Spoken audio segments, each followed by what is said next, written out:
So staying on the mental health topic of the section of my Stacking Stools System for Success book, today's topic is all about relationships and the impact that relationships have on your mental health. So welcome back to consecutive day 1420 of a diary of a runpreneur. If you believe in my mission of saving the lives of children, attempting the ultimate marathon of run blogging for consecutive days, barefoot style, the distance of the world, do give it a subscribe, share, like and comment. Any engagement reaches more people, raises more money, and ultimately saves the children's lives, which is every reason I can do this every single day. Thank you for talking to me before, and let's get started.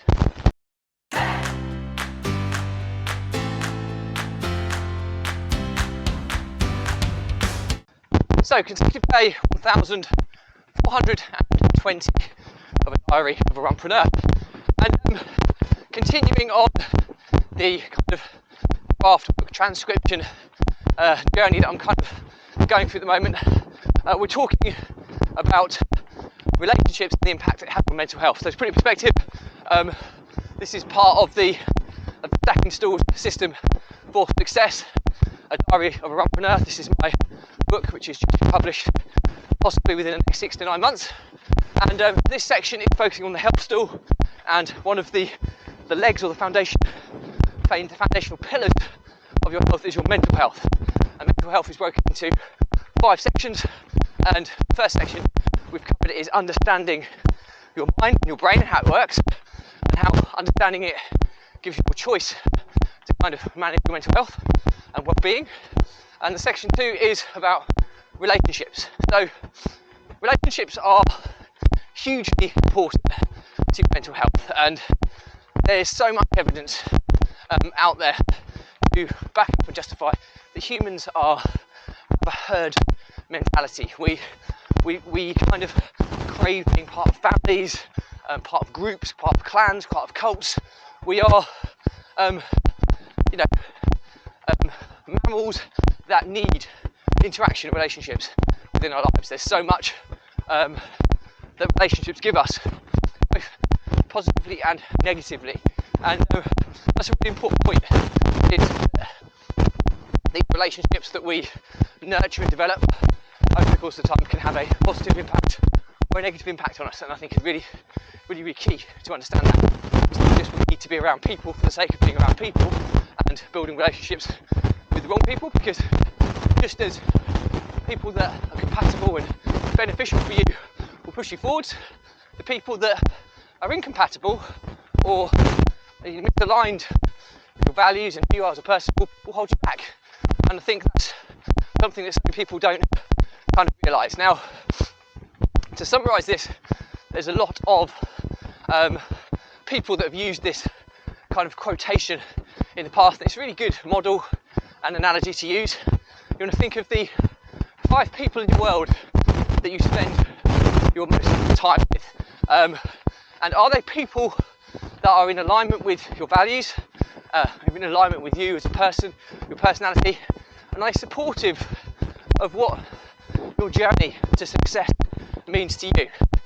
Are they against or conflicting with what makes up your journey towards your destination of success, or journey of success, as it may be? And that's a really important question to ask yourself. There's a couple of ways of looking at this, because quite often we should look a little bit further outside of our immediate family, because quite often people do segregate their life into work and personal. Now, personal life is going to revolve around your family if you're fortunate enough to have a lovely, supportive family around you. And in working life, your career, your vocational aspirations. But this is a framework, it's a kind of a model for you to understand. But the analogy that's often used is crabs in a bucket. Now, if you've ever been crabbing before, it's quite a common kind of hobby or pastime here in the UK around the coastal towns and resorts. Very, very easy to do. You get a bucket, a string of line with a little kind of net of bacon on the end of it. you drop it around kind of piers and kind of rocky areas where there's a little bit of depth. You reach the bottom, hold it down there for a few minutes or so, up. Quite often you'll have crabs that will have kind of gripped onto the net. Pull them up, put them in your bucket. Spend a little bit of time doing this. You can usually quite easily kind of get a kind of a bucket that's certainly maybe a quarter full of crabs. And what you'll notice if you observe them, or even half full, you'll observe that the crab that wants to escape is kind of clambering amongst its beards, trying to climb up a slippy edged plastic bucket. Even if it makes a slight kind of dent in the journey of survival, another crab will put it back down. These are the types of people you want to avoid, the ones that hold you back. Hold you back, it's a kind of a metaphor or an analogy that happens from a mental perspective. So for example, quite often a common occurrence in an entrepreneurial journey is trying to better yourself, trying to make a difference in the world, you're trying to make an improvement of your family or your lifestyle, or you're trying to change the world. And it's quite a rare trait to be entrepreneurial, certainly in the UK, probably globally. And you know, in the UK, with the education system, I think we're institutionalised to go to school, become academic. If we're not academic, we kind of get penalised at an early age. But what they're trying to do is to get you qualified so you can get a job, be an employee where you're taxed on your earnings, contribute to the government or the countries, and have a run. And do that, spend everything you do. They don't teach you a lot about investing and how money really works. They just teach you to work, pay taxes, and take a menial pension at the end. Still taxed at some way, shape or form in the future. You're just a consistent contributor to society in terms of a tax-paying member of the country. And entrepreneurship quite often pushes those boundaries. You learn how to problem solve, how to push the boundaries, how to challenge the system. And quite often, just get this person past me, you'll also start learning about money. You learn that the wealthy people in the world generally pay less taxes than the kind of working classes or middle classes, if you like. And it's because that's the norm. A lot of people, or it's kind of what is common ground for so many people. Anybody who questions and pushes the boundaries, they're almost kind of insulted or thought to be silly or stupid. Why are you doing that? It's ridiculous. You know, it's too risky. All these types of things. What if doubts and negative perceptions on this will hold down entrepreneur who could be the next kind of world-changing entrepreneur? Because the world changes because of entrepreneurship, because of people pushing the boundaries. You know, big things. You know, searching for best practice, searching for new, innovative ways, and really, really important. If that is your journey, if that's what's important to you on your journey for success, you do not need to be surrounding yourself with those types of people.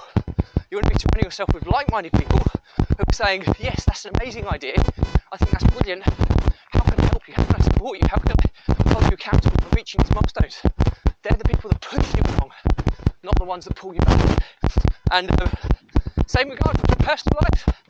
You know, we all have lifetime wish lists. We all have our values, our goals as a family, as an individual. And again, you're going to want your family to be, you know, instilling the same, not being the same as you, but generally being in alignment with where you're going as a family. Really, really important. Often when that alignment is kind of skewed in some capacities, that kind of families break up, or marriages separate, these types of things. So I've just scratched on the surface. I've been coming back to this quite a lot throughout this this book, this journey. But yeah, I cannot stress highly enough how 5 people, or the people you spend your most time around, are they supported? Are they supporting you, pushing you forwards, driving you forwards on that journey of success, or are they pulling you back? Clearly, pulling you back is going to have an influence or have an impact on how you get to whatever success looks like to you. And we've touched on that earlier in the book. But you've got people that are supportive. You're going to get there a lot quicker, a lot happier, and it's so important. We grow up kind of, we're born into a family or a scenario that often we have no choice over. But as we get older, as we grow up into people, we develop personalities and values, we start to get a choice. And it's important that we understand there is a choice, and we make it in the best interest of who we are, what we stand for, what values we are, and what is going to push us closer to our journey of success. So anyway, learnings from my diary for today are simply that humans have a herd mentality. We are part of a herd, part of a group. That's why we crave being married, crave families, crave companionship, we crave collaboration, partnerships, all these types of things. We collaborate, so relationships are integral to the happiness and of our mental health and well-being.